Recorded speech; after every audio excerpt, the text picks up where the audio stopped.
Assalamualaikum, apa kabar semuanya? Semoga baik-baik aja ya. Masak apa hari ini? Gimana kalau kita masak yang istimewa? Tapi cara pembuatan dan bahan-bahannya mudah didapat. Ini cocok sekali dijadikan sebagai menu berbuka puasa di hari pertama karena saking istimewanya. Dimakan dengan nasi hangat udah cukup, nggak usah lauk lainnya. Sekarang yuk kita simak video pembuatan sopo tahu ala restoran. Bahan-bahan yang digunakan, ini saya pakai 1 mangkuk jamur shiitake yang sudah dipotong-potong atau diiris tipis kayak gini teman-teman. Kalau misalnya nggak ada jamur shiitake, bisa menggunakan jenis jamur lainnya. Bisa jamur kuping ataupun jamur enoki, itu juga enak. Kemudian saya juga menggunakan setengah buah wortel yang sudah saya potong-potong menjadi ukuran yang lebih kecil dan saya kupas kulitnya. Ini sudah saya cuci semua ya teman-teman. Selanjutnya ini saya pakai 1 mangkuk kecil brokoli. Brokolinya ini sudah saya bersihkan dan sudah saya rebus sebelumnya. Oh ya teman-teman, untuk mengawetkan brokoli, salah satu caranya biar nggak cepat menguning itu, bisa direbus terlebih dahulu brokolinya sekitar 10-20 detik aja gitu ya. Setelah itu ditiriskan, setelah dingin baru dimasukkan ke dalam lemari es. Ini bisa tahan lama dan brokolinya itu nggak cepat menguning. Itu salah satu tipsnya ya teman-teman. Selanjutnya saya juga pakai baby corn atau putren. Putrennya juga saya pakai 1 mangkuk kecil kayak gini. Sudah saya cuci dan potong menjadi 2 bagian. Untuk ukuran potongannya bebas teman-teman, suka-suka aja. Kalau misalnya mau dipotong menjadi lebih kecil juga boleh. Ini saya juga pakai kacang kapri teman-teman. Nih, udah saya cuci, kemudian serat yang kasarnya atau yang agak alotnya itu, yang di pinggirannya udah saya buang. Jadi nanti pada saat makan itu lebih enak, kraus-kraus, crunchy. Pokoknya sedap gitu ya. Ini sayuran yang akan kita pakai untuk masakan kali ini. Kalau misalnya mau pakai 2 aja misalnya ya, itu boleh. Mau diganti dengan jenis sayuran lainnya juga boleh. Suka-suka aja teman-teman. Kemudian yang nggak boleh ketinggalan tentu aja tahu Jepang atau tahu susu kayak gini. Ini tahunya saya pakai 2 bungkus dan mau saya balur dengan tepung maizena. Tuh. Kalau sapo tahu itu wajib ya ada tahunya dan biasanya menggunakan tahu Jepang kayak gini. Aduk-aduk sampai semuanya terbalut. Nanti ini tahunya mau saya goreng terlebih dahulu. Tuh, kayak gini ya.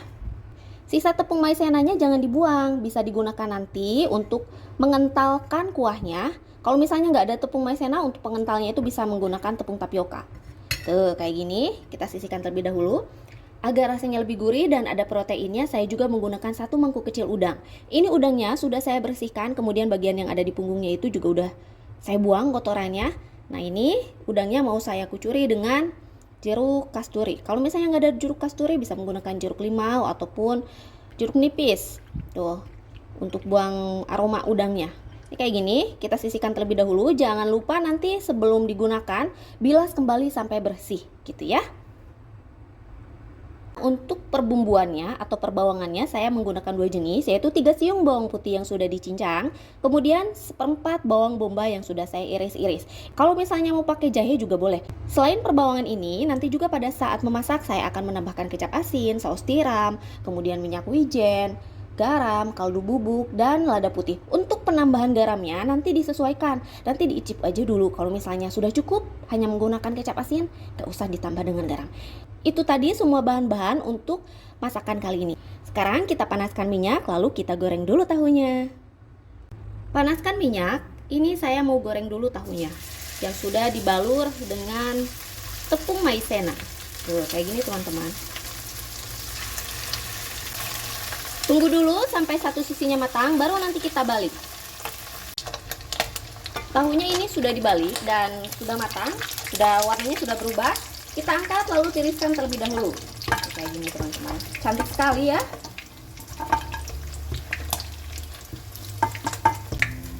Menggunakan minyak yang sama, kita goreng dulu sebentar udangnya.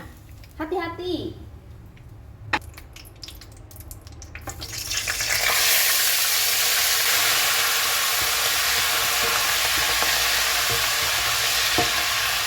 Goreng sampai berubah warna kayak gini sebentar aja. Lalu kita tiriskan dengan tahu yang tadi. Menggunakan minyak yang sama, kurangi porsinya, kemudian kita tumis-tumis dulu perbawangan.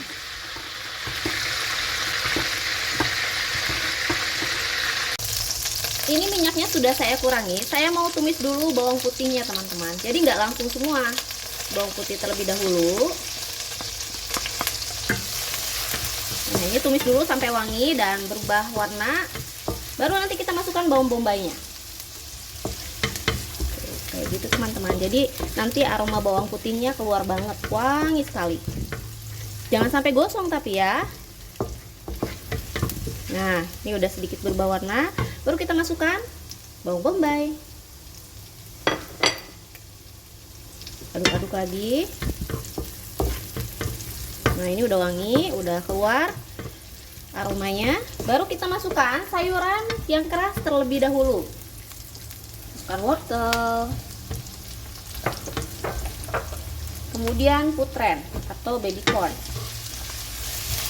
Aduk. Ini mau saya kasih air cukupnya, kayak gini. Tunggu dulu sampai kedua sayuran ini setengah matang, baru kita masukkan bahan lainnya. Ini sayurannya udah setengah matang, mau saya kasih bumbu terlebih dahulu. Masukkan saus tiram, ini kecap asin, kaldu bubuk,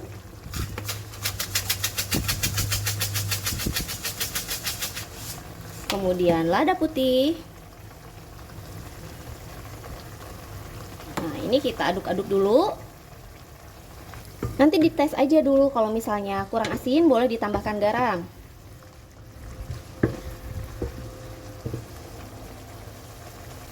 Nah, ini kurang asin, saya mau tambahkan sedikit garam.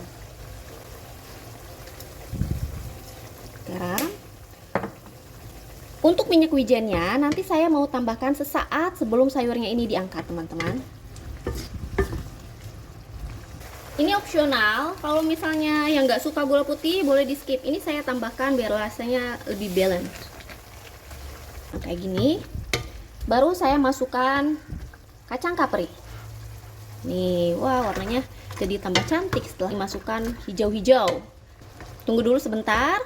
Nih, sampai kacang kaprinya ini agak matang. Baru saya mau masukkan dua sayur terakhir, yaitu jamur dan juga brokolinya. Masukkan jamur,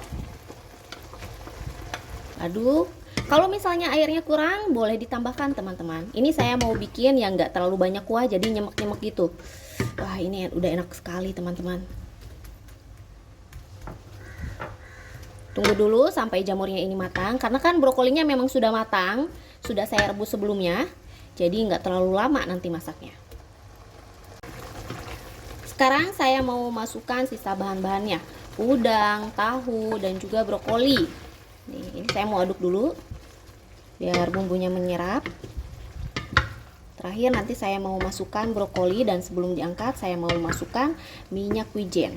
Wah, wangi sekali. Buka puasa dengan menu istimewa seperti ini serasa di restoran. Sekarang brokolinya masuk. Udah matang brokolinya, jadi nggak usah terlalu lama. Aduk-aduk dulu sebentar sampai sedikit meresap. Tuh, kayak gini. Baru kita kentalkan terlebih dahulu dengan larutan tepung tapioka. Kalau misalnya mau tetap menggunakan tepung maizena juga boleh. Saya mau tambahkan larutan tepung tapioka. Dikit-dikit aja dulu. Kekentalannya disesuaikan aja. Nah, ini udah mendidih. Tuh, enak banget. Kalau beli di restoran ini mahal, tapi kalau bikin sendiri porsinya lebih banyak dan lebih puas. Nah, kalau udah kayak gini baru mau saya tambahkan dengan minyak wijen. Aromanya biar lebih wangi. Matikan kompornya. Aduk-aduk sebentar lalu angkat dan bisa disajikan dengan nasi hangat. Tuh, kayak gini teman-teman. Semoga suka ya. Selamat mencoba. Sapo tahunya udah jadi, gimana? Menarik sekali bukan? Untuk ide sahur ataupun berbuka puasa, ini cocok sekali. Karena bikinnya mudah dan juga cepat. Gak perlu ulek, tinggal potong-potong, jadi deh masakan yang istimewa. Gurihnya udang, lembutnya tahu, dan juga segarnya dari sayuran. Jadi kombinasi yang lengkap.